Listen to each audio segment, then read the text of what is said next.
All right. So, Ian, why don't you introduce yourself a little bit about like share your story, how you ended up at Datadog, like what you're doing right now, and maybe we can kind of like talk a little bit about like your thesis behind developer experience and dive into a bit more about like how things were operated at Datadog. Yeah, definitely. So, my name's Ian Nowland. I've been in the industry 23 years. Started off in Australia, moved to the US in 2006 for Amazon.com. I was doing some what you now call data engineering. I was on the first engineer on EMR, but spent most of my time there on EC2. So I didn't really have any background in hypervisors or networking, but EC2 needed people, and so I ended up there. And sort of EC2 was just going through hypergrowth. So switched to a manager. I think by the end of it, I was managing about 50 people. I always say I ended up burning myself out. Amazon's one of those companies that will take everything you can give and ask for more. And I wasn't mature enough to know how to manage that. So did a big reset in 2016, moved from Seattle to New York. Did a couple of years at a fintech where I basically managed a compute platform team. We called it an SDLC team alongside me. I did take the deployment platform at a certain point in time. Did that, but then really got the hankering to go back to building engineering tooling again. Datadog was pre-IPO at the time. So I joined Datadog as one of 7 VPs of engineering. I actually owned the time series, the Datadog's original metrics product. And then, the next sort of 2 years was sort of just wild in terms of change. We kept growing aggressively. We were very successful, but we IPO'd, COVID hit.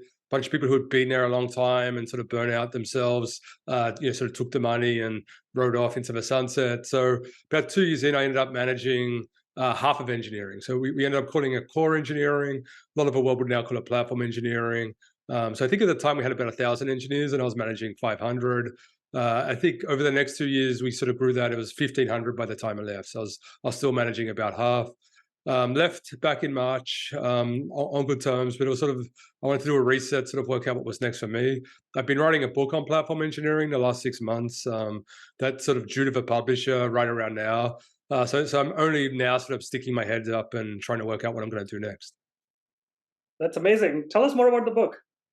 So when I was at Two Sigma, the fintech I was at, I was in a compute engineering org reporting to an org called platform engineering. And Two Sigma had done this thing where they'd split up all the on-prem stuff, and that was infrastructure. And then platform engineering was a bit more software development, and more in-house. And so, but like everyone else, we're going through this phase where everything was moving to the cloud. Everyone was using a lot more open source than historically was true. So we're really trying to redefine what platform engineering was as we went. We also sort of had SRE on the side, sort of saying, well, you cut everything in two and have two teams. And that didn't make as much sense for us in platform engineering because our teams just weren't that big. So a lot of what the book is about, it's honestly a management book. Like it wouldn't really appeal to engineers. It's really, look, to the extent that you're using a lot of open source and vendors, to the extent you're trying to build a cohesive platform on top of those, and by that we mean like, how do you stay out of every team writing their own glue and you just end up in this morass of glue code? How do you sort of raise the level of abstraction? And really, it's just a lot of management stuff. It's like, how do you manage your partners? How do you manage your roadmap? How do you find the right people on your team? But we've between me and my co-author's name's Camille Fournier. She wrote a book called The Manager's Path. We have plenty of stories. So hopefully, it's for people who are sort of getting to that about a skip level manager. It should be a good book. So it's a small audience, but hopefully, it's a good book for that audience. So I'm gonna at least like start with like Ian. This is the first time I've heard a company have like half of their engineering as platform engineering. I can understand from Datadog perspective, given that their product itself is a platform product or like infrastructure platform product, that could make sense. But maybe we can kind of like dive into a bit more, explain how that reasoning came about, and like also kind of like how your platform org was structured, if there were like some subparts in it. Yeah, there's a couple of aspects interesting to Datadog that makes them a bit unique. So, the number one product for people who don't use Datadog, have been using it a long time, was the time series, the metrics product. And that was like, for their first 8 years, they had a very typical org around that. Maybe it's about 7 years. Then Datadog likes acquisitions, and this definitely ties to developer experience. They acquired a company who was very, very good at data engineering. So Datadog was a Python Go shop. They acquired this Java shop. So they sort of bought them in. They bought data engineering. So then the org started to change. So before that, they had an infrastructure team. Infrastructure was compute, SRE, they call it engineering efficiency, basically developer experience.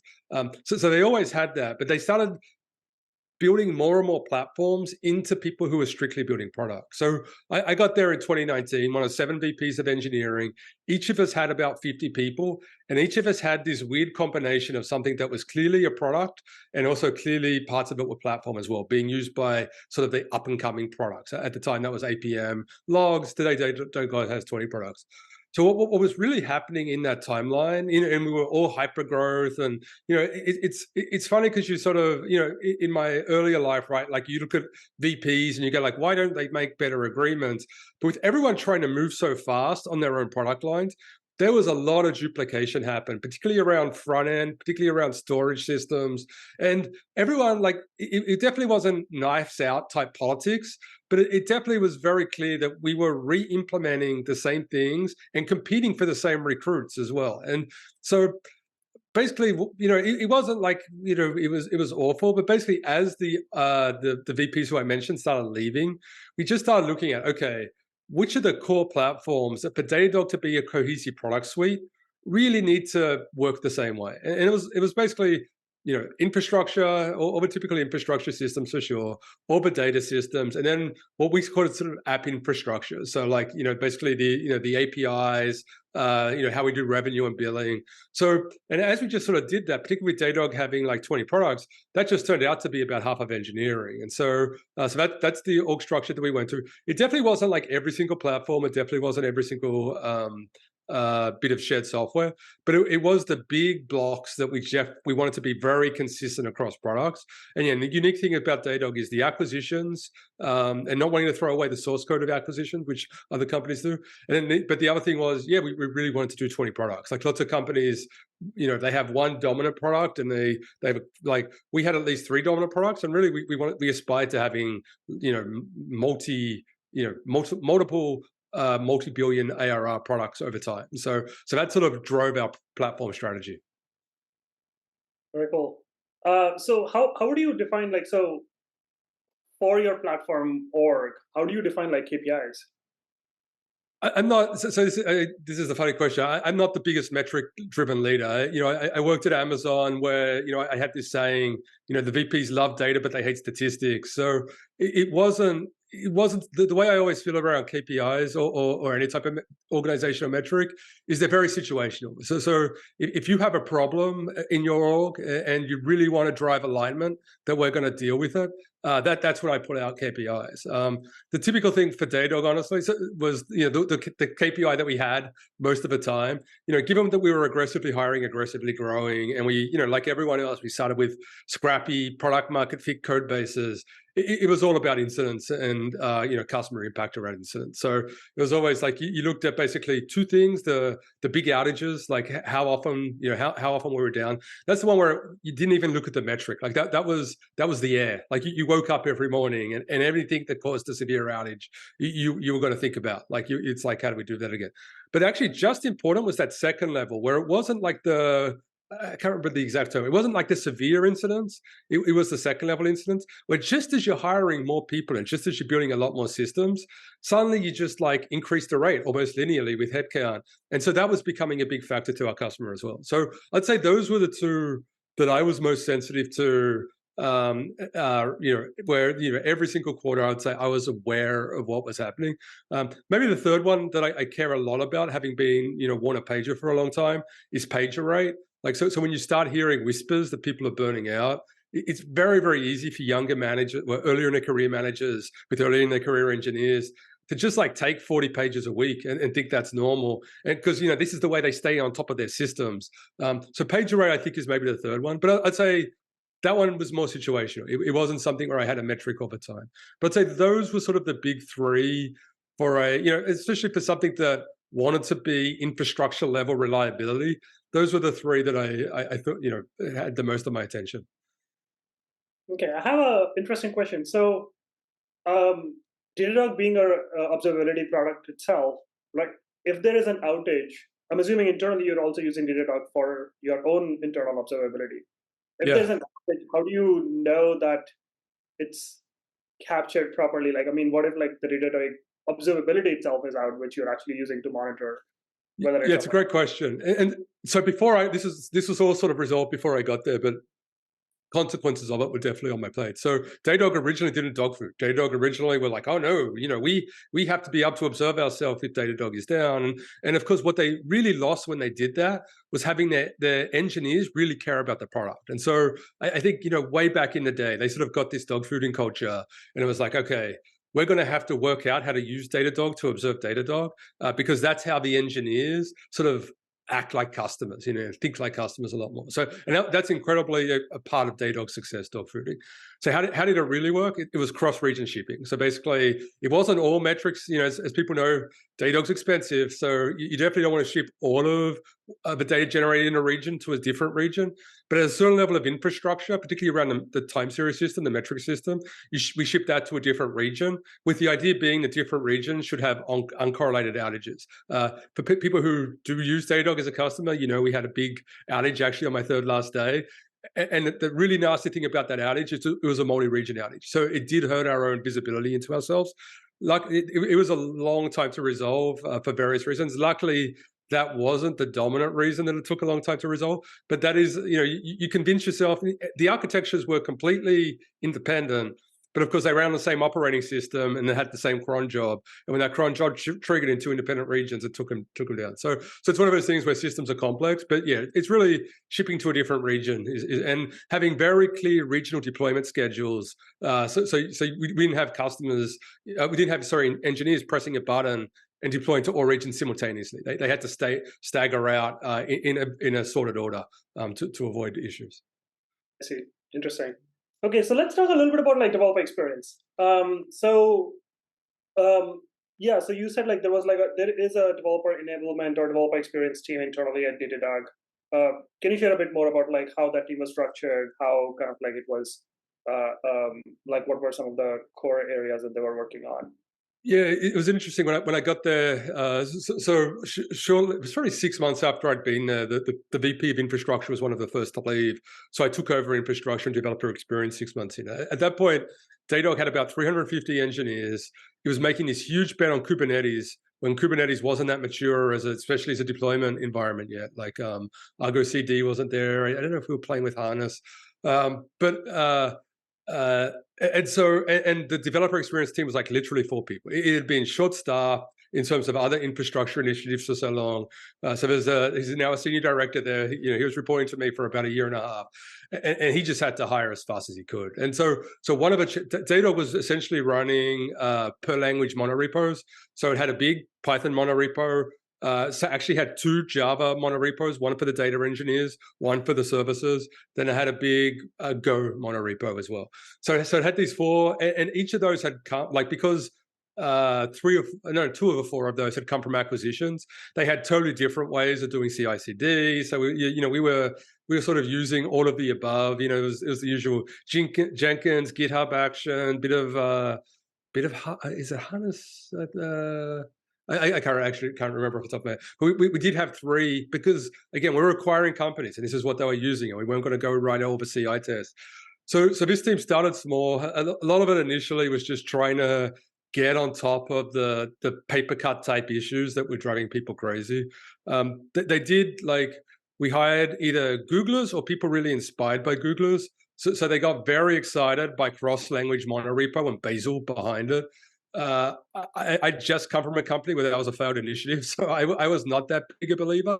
But I also knew we had massive pain in terms of the CI/CD systems being completely different. So my sort of guidance to them was fix our CI/CD problems first, monorepo later. If we really believe we can make a cross-language monorepo, Datadog was the amount of open source libraries it used a lot, and I'd seen that burn out. So by the time I left, we really had it converged into a single monorepo. The team had hit about 50, but we were going towards very consistent repos with very consistent tooling.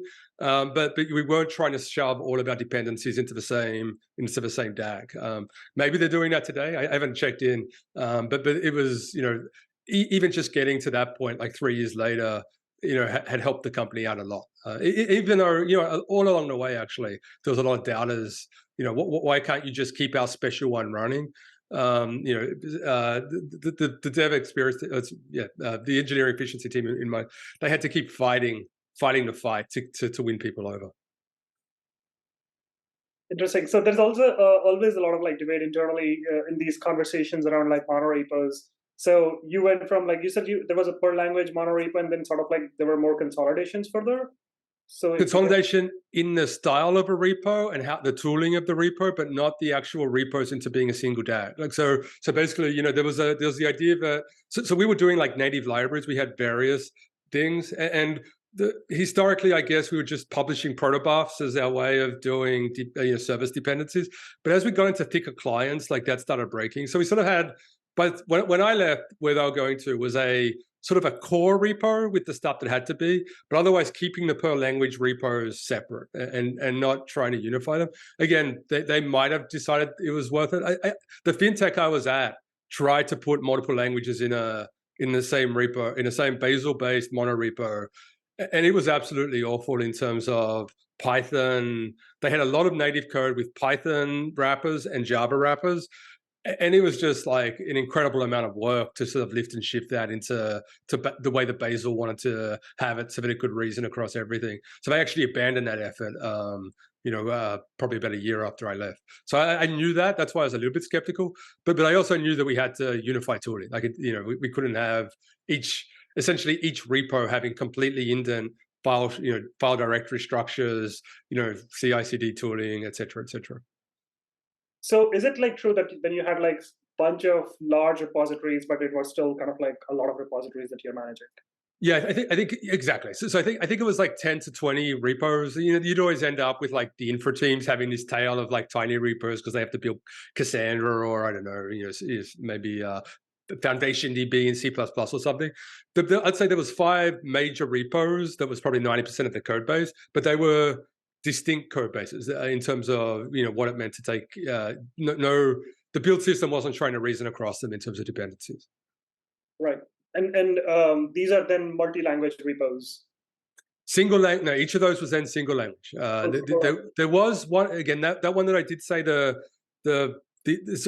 most of them were single language. There was one that was trying to do multi-language, and the hope of the team was eventually that would be where everyone ended up.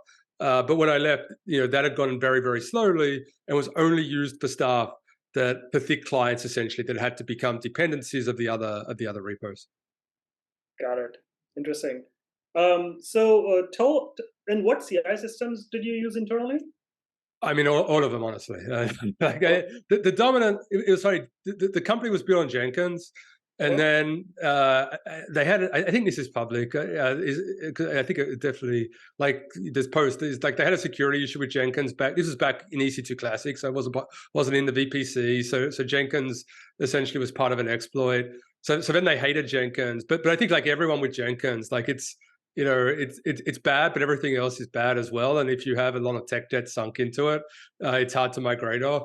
So it ended up that like I think GitHub Actions was becoming the predominant CI system, but there was a lot of like it was all over the place. And like you'd have agent teams. You'd have like Datadog was very diverse in terms of a number of different teams. You'd have teams literally compiling an agent binary that the customer runs. You'd have front end teams. You'd have traditional service teams. So for each of these, like the best tool was slightly different. But so yeah, this was part of it. What the DevX team had to sort of consolidate around. I see. Interesting. And what about Blaze? So you mentioned you are using Bazel at Datadog as well. How was the evolution of that? I mean, kind of like, did it start during your time? Like, how long did it actually like take to migrate? And like, I mean, from what I've heard from most people, right? Like migration to Bazel hasn't been like smooth. So yeah, I mean, So it started before me, and 4 years in, I think they were just like they did Java first, and Java took about 2 years, and it's the usual thing. You're just trying to replace people's workflows around build. I think Java is sort of Bazel's sweet spot, so it actually did okay there. What I'd seen at the company I'd come from was how badly it struggled at Python, and there just wasn't it didn't seem to have the same integration tooling into the Python ecosystem. So I think as I was leaving, I actually don't know. I think they just made good headwind with Go, sort of moving Go to Bazel. And I think they were about to tackle Python. Python was the original what Datadog was originally written in. So it had the most long tail tech debt, like the Python 3 migration took like 4 years as well. But yeah, so I think Bazel, you'd say, was Java took a while, but just, migrations take a while. So, but Java was clearly best. Go was second, and then Python was seemed to be the painful one, and I think we're still going. But I haven't checked in. Again, that was where I was most doubtful about the strategy. But it was also, the team's pushback on me was like, well, what else? Are we going to in-house our own make-build system or something? And I think that was fairly valid pushback. Yeah, I mean, these days there's also a lot of like competing build tools that have come up. I think a lot of them are actually focused towards front end, but certainly there's more options these days. Yeah, to me, it's always how well they play with the per language sort of repositories, right? Like, because they have these transitive graphs of semantically versioned things that play nicely together, and you don't want to throw out semantic versioning because it does allow flexibility when you have 1,000 engineers, 2,000 engineers, but but all those semantic versioning systems are a little bit different, and so it always comes down to how well they play with this difference. Back when I was at the fintech, there was a lot of people very excited about Nix, and this was 2017. I know people are still very excited about Nix. So maybe Nix will solve all this eventually, but Nix seemed to throw out semantic versioning pretty early, and that seemed to again at scale, right? You're going to have one team that can't deploy when everyone else can for some reason, and you need some workarounds. Like branching's a workaround. And yeah, some of these tools turn out to be too opinionated on versions of open source dependencies. Adam, you have like a lot of opinions towards monorepo. Do you want to share anything with the group here? Yeah, I mean, yeah, I have a lot of opinions about these because, like, I've been at a few places where we have this sort of setup, and I think one of the things I did actually hear Ian say, which I found really interesting, was that like there was initially 2 Java monorepos, but actually by different essentially domain in the org. That makes some degree of sense to me. Like the language split has never made sense to me, but like splitting by essentially like the function in your org makes some amount of sense because then you've got things that have similar like delivery velocity requirements to them, right? Like that actually tends to be the thing to orient around more. But I think I tell you, the one pushback. So I pushed that early actually, because it was similar to what Amazon.com did. The one pushback you get about that is they overgrow and then they want to split, and then then they're like, well, if we're just going to keep forking these things anyway, why don't we just start and try and keep everything cohesive? But you're totally right. Yeah, if you think of a lot of the time, the platform is actually a set of libraries and a set of common code on top of them. I do think having repos around those allows our community to sort of make decisions, and not everyone have to align when they come to very different purposes. Yeah, I think my biggest thing about them really is, in a lot of the conversations I've had with companies that are doing it, is like it's been sort of like the get out clause of not thinking about your structure and your organization, and like but dressing that up in like aren't monorepos great, and you're like, yeah, until you get to 100 people and you've not thought about it and no one can ship anymore. Like, so that's a lot of my you can do good things with these things, you just have to invest heavily. And I think, I mean, at Pinterest we had like a lot of splits, and we also had Bazel in play, except for the Python and JavaScript repo where Bazel was not in play. So a lot of what you were talking about like super resonated with like, yep, seen a whole bunch of this stuff. I mean, but like, doesn't that then make a lot of sense to have language-based monorepos then? Because in some ways, like you're saying, is like, okay, now the tooling becomes more standardized per language. Sure, you can not support Bazel in Python and JavaScript, but you can support Bazel in like specific Java and Go.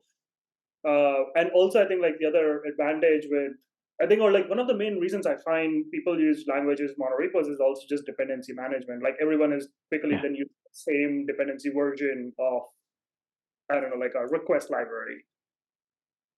Yeah, I think like, go ahead. Sorry, go on.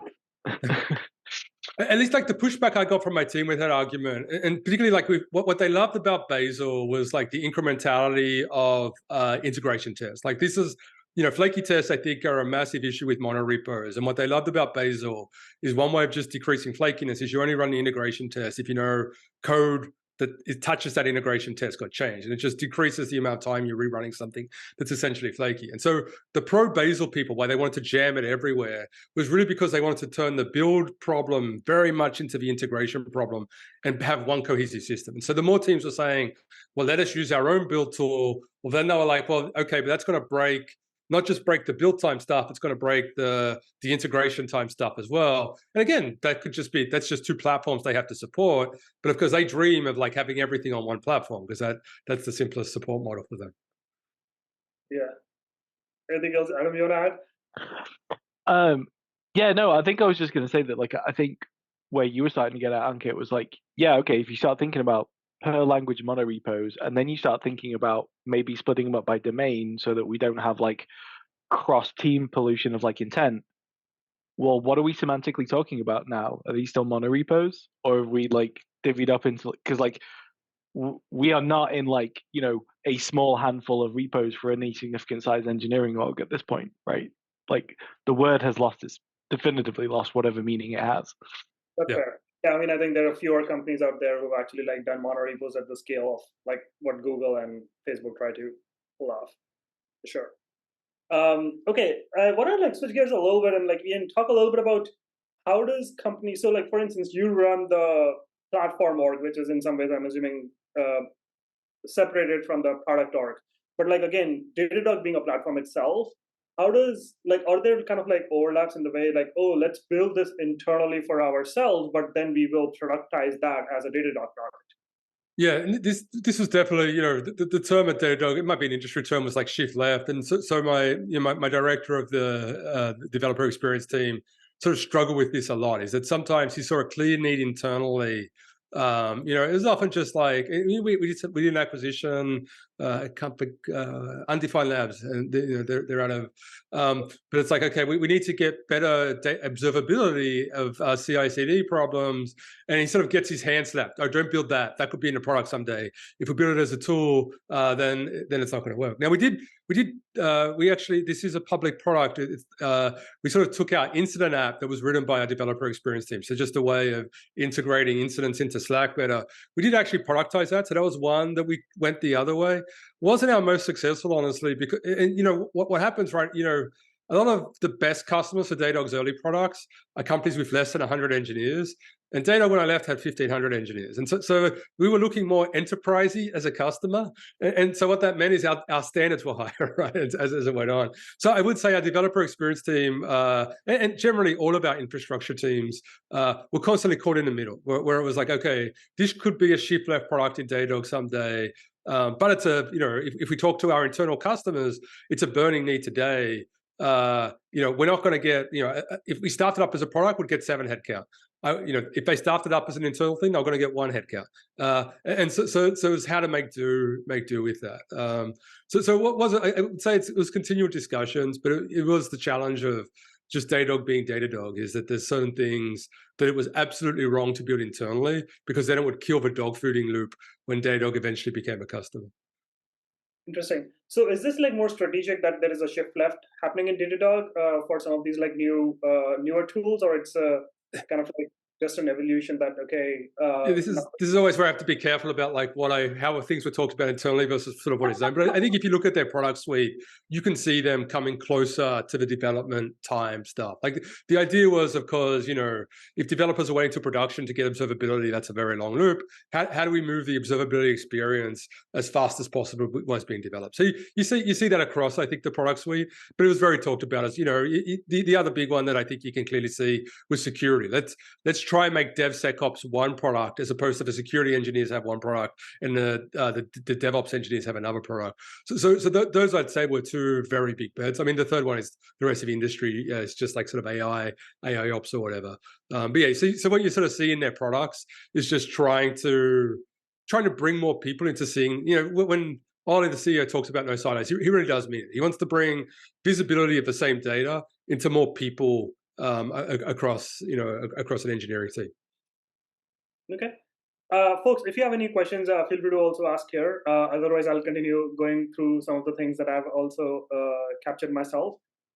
So Ian, maybe I would want to at least like think a little bit about like, you know, you've seen Datadog sort of like hypergrowth phase, right? So what were some of the things you wished Datadog invested early on when it comes to like developer experience versus sort of like, that became like had a big snowball effect, like at the scale where things were just like not working? Yeah, probably definitely one that so this might be controversial, and it was controversial certainly within Datadog. So one thing that clearly happened was our Python repo, which was running the UI, Datadog's UI. It had just long tail support. This is like Python 2 to Python 3, but like lots of old Python dependencies. It was very clear to me that the developer experience, because they were challenged across 5 repos, they abstracted themselves away from the day-to-day problems that develop. Like that was the most unloved repo in terms of like long times and something and everything. So I will dig myself. It probably took me. I didn't take over this team until 2 years into my tenure, but even I didn't move straight away. It probably took me 6 months. But I really staffed up essentially what you'd call. It was essentially the web platform team because it was a Python web platform, but really their remit was a lot bigger. It was really you could call it maybe the libraries team or like the platform, but because we had plenty of stuff in that repo that wasn't.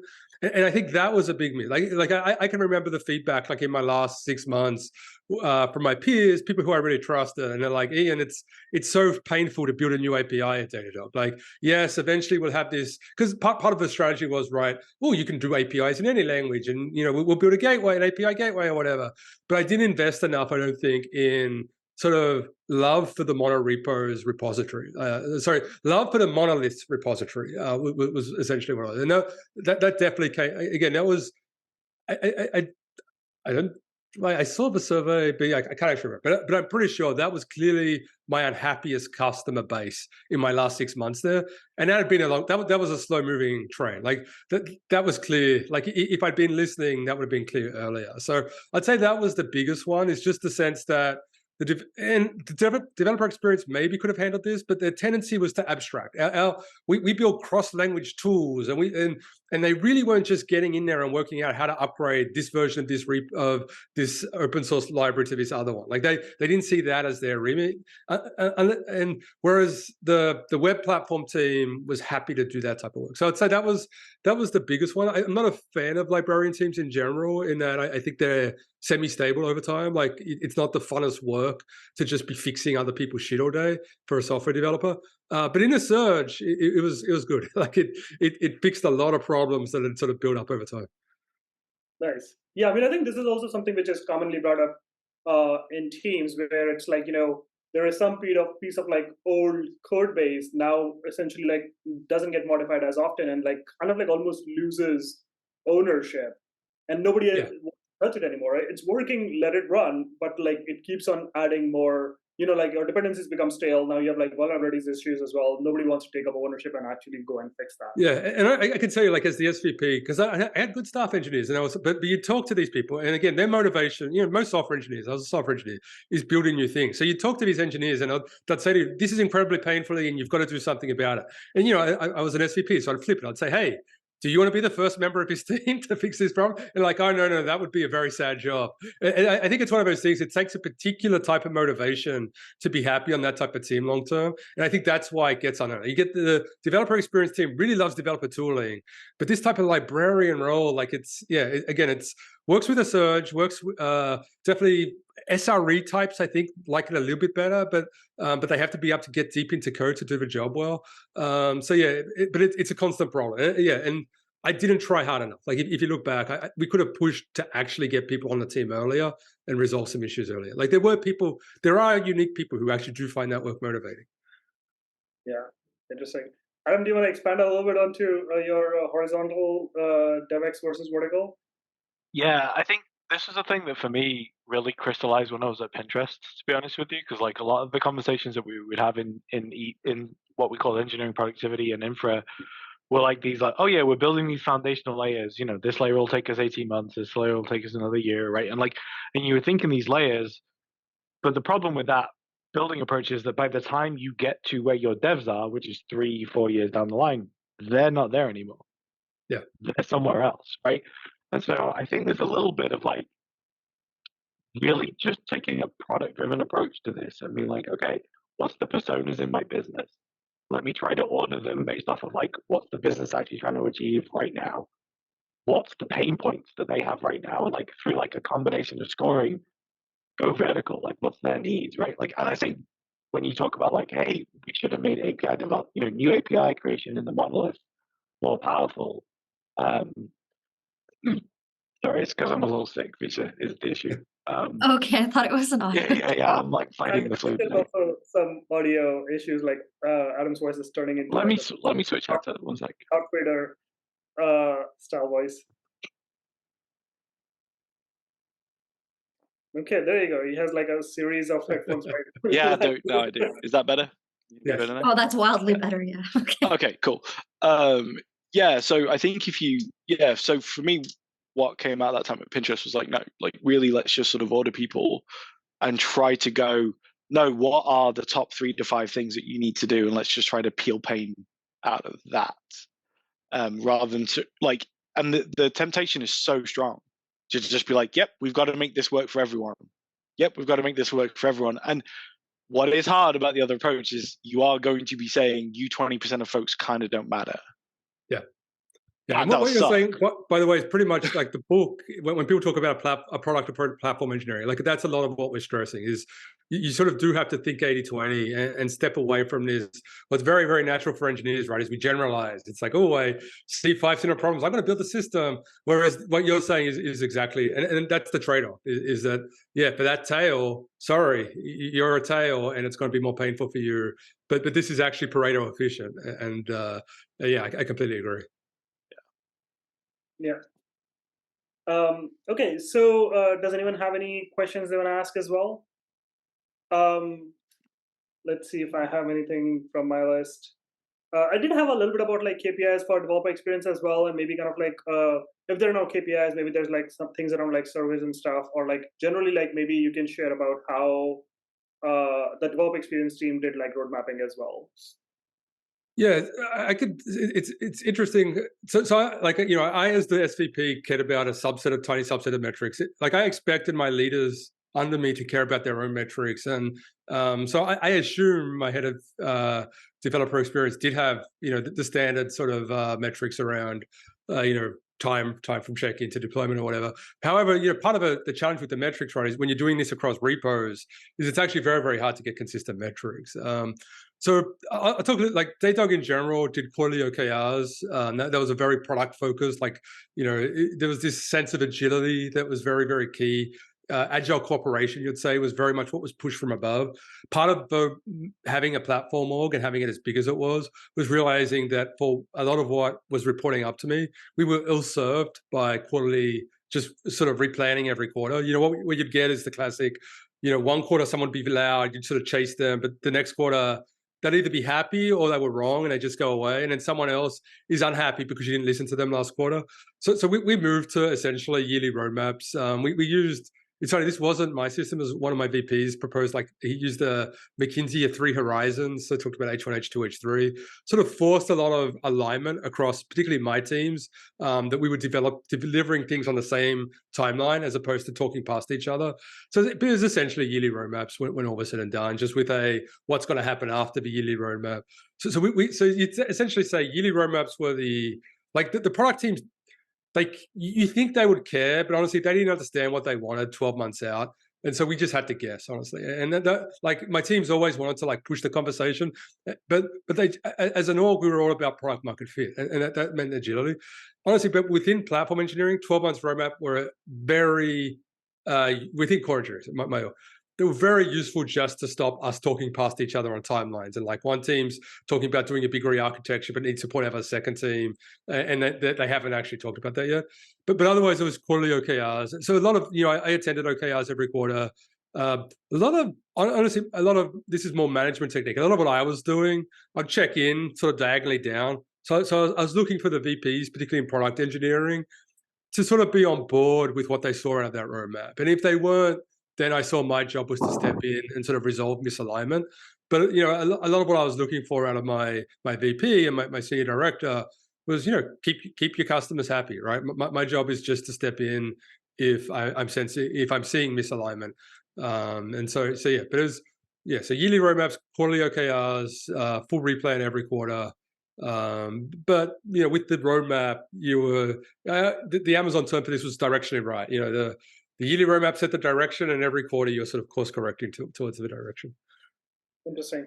And what about surveys? Were there any internal surveys to the developers, kind of like understanding, identifying frustrations? Yes. Yeah, so when I got there, they actually were very, very good at eng-wide engagement surveys, and honestly, it had a little bit about developer stuff in there, but honestly, I'd say I don't know how many people have seen these things. Like about half the comments you'd actually get in this survey were like, 1 of 10 sections is on engineering experience. But then half the comments are literally people bitching about the tool, and they'll be totally cross purposes. Like it'd be typical engineers like wanting the thing that's right for them but wrong for someone else. But when I got there, that was the main way you basically see the health around what was in developer experience. I think once this team reported to me, and once we'd actually hired some TPMs in, and we'd sort of stabilized a little, then we did sort of 6 months, a much deeper, much wider survey. It was not actually infrastructure. So at the fintech I was at, we did this infrastructure wide. At Datadog, it was just for developer experience platforms. We just broke those platforms out, and we're trying to, essentially trying to get the temperature across them. Actually, the hottest one for us as I was leaving was, we just moved to M1 laptops, and we'd invested deeply in using VirtualBox as a developer environment. And that one just like blew up out of nowhere because people really wanted their laptops. Interesting. Wait, so you said virtual environment. So is it like a remote dev environment? But hosted locally on a virtual box. So yeah, so originally this was all x86. So they'd run a VM, and I'd let you have like a cluster of services running. And for some teams, like they'd outgrown that, but for certain teams, that was essentially how they did a nice, fast local development loop. And we thought about cloud developer environments, but we hadn't invested enough. And yeah, so M1 laptop just like. That was my last experience with the survey, where we made it, probably something we should have been on top of, but we made a lot of people very unhappy. Wow. Okay. Very interesting. Jason, do you want to ask your question? Yeah. So my experience has been that, if you start investing in DevX tools internally, a lot of times those DevX tools are abandoned as new teams, just kind of the churn day to day. Did you find a lot of adoption of the DevX tools, or did that churn and the tool changing remain? No, I think like if you look at why when I took this over and Datadog engineering was 350 and this team was 4, it is, and again, this was 4 major code bases already at that point. There's this very much this tooling approach where someone often not in the infrastructure team just moving fast and building a tool was solving a lot more pain for a lot more developers, and you just get like this. So it was very hard for the developer experience as a centralized team to push anything. Like they were basically running against these community cooperatives. Now, of course, as things got bigger, we use Dunbar's number a lot in the book. You hit Dunbar's number, suddenly communities about 80, they start fracturing, and that sort of model breaks. Then they all start finger pointing at the developer experience team, going, "Where are you guys? Why are you building over the wrong thing?" And that was sort of what I took over at about 350, where like, but honestly, like it wasn't that bad. With 4 developer experience engineers in at 350, it wasn't that bad because of this local tooling approach. But yeah, we're right on the cusp of outgrowing it. So yeah, I think you're totally right. And actually in the book about platform engineering, one point we really emphasize is don't try this. If you're less than 100 engineers and things are moving fast, like, and it's cooperation, like don't kill the golden goose, like, or kill the goose lays the golden eggs. And it's very easy to put an org in place and to end up in finger pointing because suddenly it's someone else's problem. So yeah, I completely agree with you. Bottoms at a certain stage where you're less than Dunbar's number, bottoms up tool-based innovation just seems much faster to addressing concerns. Interesting. Do you have any ideas, kind of like just building on that question from Jason around kind of like improving adoption? Because like we've also heard, like for instance, Backstage these days is getting popular sort of like as an IDP platform. Do you have any ideas or like thoughts around like how, if any of those tools have helped improve overall adoption internally? I think so. It's one of Backstage, like the IDP sort of stuff comes up a lot in the book because there's some vendors basically saying an IDP is core to your platform engineering offering. what I'd say for IDPs, I'd say for sort of any tool, any sort of platform you want to run, right, is are you solving real problems today, or are you putting in place a platform to let you solve problems tomorrow? Like the more that you're trying to put in place something and then you build around, like developers don't care about that. Developers, this is sort of the vertical approach, right? Is you're trying to solve problems today. So like, look, I could believe IDPs, which is essentially, a service graph with a lot of customizability about the UI around platform. I could believe that's useful in certain companies, but you really want to be hearing the pain, but that's your biggest pain point, because it's always, you want those happy loops, right? As a centralized team, you want to be putting stuff in front of people that they enjoy and use and give you feedback on. And that creates belief in what you're building, that lets you build bigger things. I think where platform teams go wrong sometimes is they sort of put the solution ahead of the problem, and they can be totally right that the solution is eventually needed.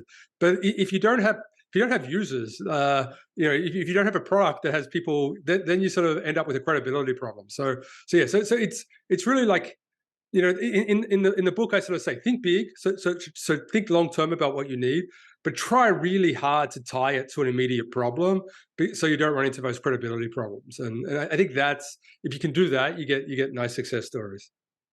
Very cool. So it's in a way like solving problems for today, not for tomorrow.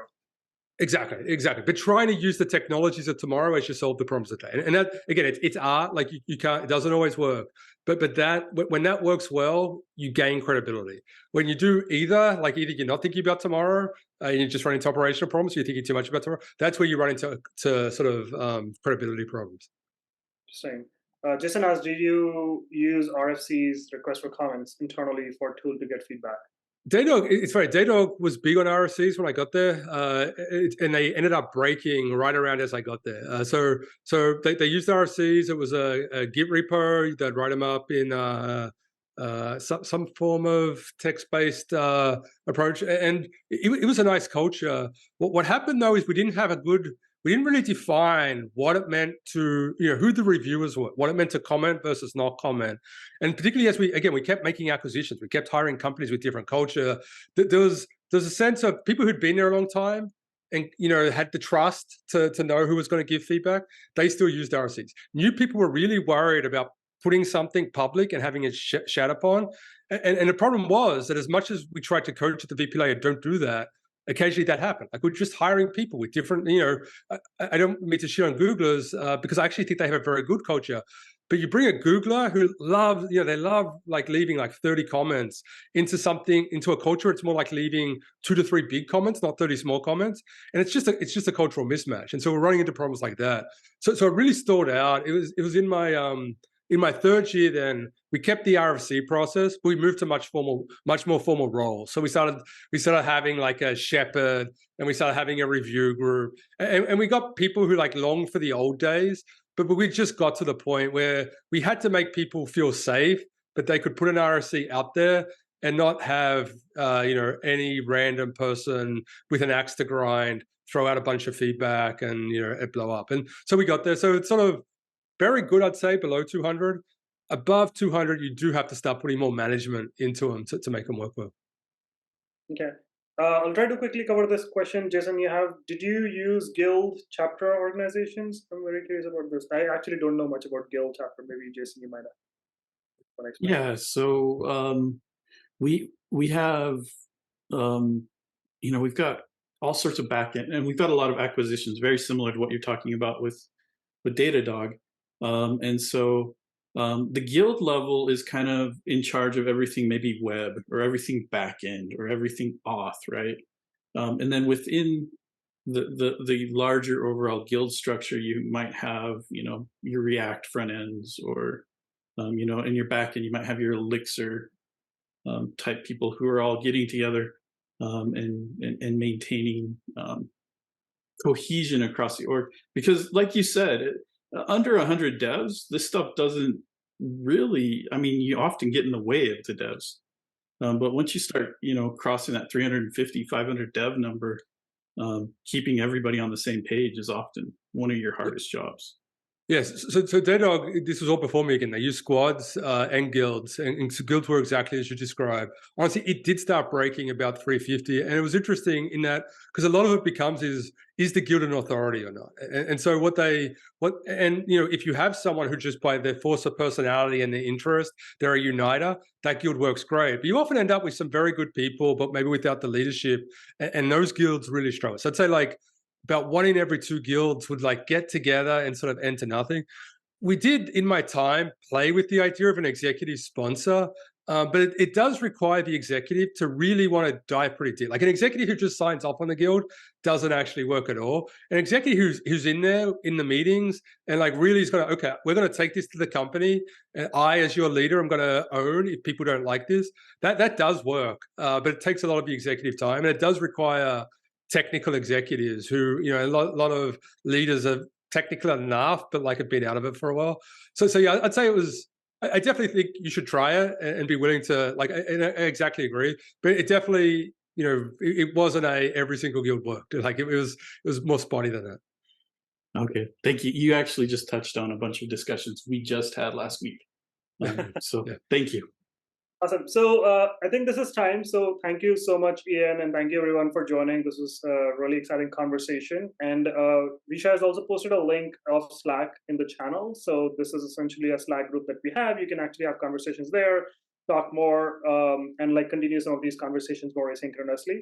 And hopefully we'll see you next time. Enjoy your holidays. Stay warm. Drink a lot of hot cocoa, and happy holidays. See you Thanks next time. again, Ian. Thanks, everyone. Thanks, everyone.